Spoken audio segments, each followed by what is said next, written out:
C'est au moins aussi incroyable que de changer le plomb en or. L'homme est désormais capable de fabriquer du pétrole.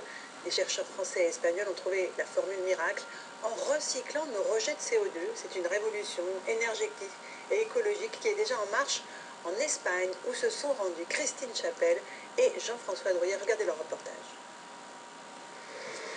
Dans cette forêt de tubes est en train de naître le carburant de demain.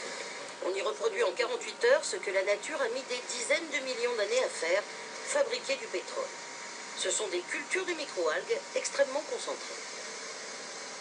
Dans un millilitre, pratiquement une goutte d'eau, on arrive à avoir 500 millions d'algues. Ce sont des algues de 2 à 4 microns.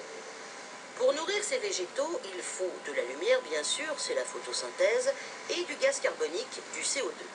Et c'est là qu'est le génie de l'histoire. Ce CO2, on le récupère directement via un pipeline de la cimenterie voisine.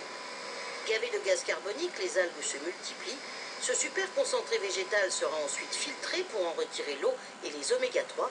Puis la pâte obtenue sera transformée par craquage à haute température et haute pression en pétrole artificiel. L'objectif à terme de cette usine, sur une superficie de 40 hectares, nous absorberons 450 000 tonnes de CO2 par an. Nous obtiendrons 230 000 barils de pétrole et à peu près 3 000 tonnes d'oméga 3 principalement. L'ingénieur à l'origine du projet, c'est lui, Bernard Stroiazzo-Mougin. Sensibilisé il y a 5 ans aux effets des gaz à effet de serre, il se souvient alors que la recette du pétrole fossile, c'est l'interaction de gaz carbonique et de végétaux. Il contacte un chercheur de l'université d'Alicante, spécialisé dans les microalgues. Je lui ai montré mon schéma et je lui ai dit voilà mon idée. Et lui, immédiatement, sa réaction était mince, comment on n'y a pas pensé avant? Et ce pétrole artificiel, ce pétrole bleu, c'est la marque déposée, fonctionne comme un hydrocarbure classique. Démonstration. Quand on a démarré il y a 5 ans, personne n'y croyait. Et actuellement, tous les grands, jusqu'à Exxon, le numéro 1 du pétrole dans le monde, veulent investir dans la culture des algues.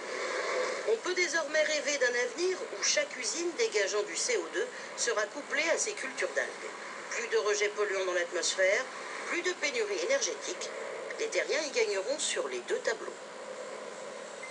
Voilà un reportage sur une technologie vraiment extraordinaire que vous pouvez retrouver sur notre site tf1news.fr.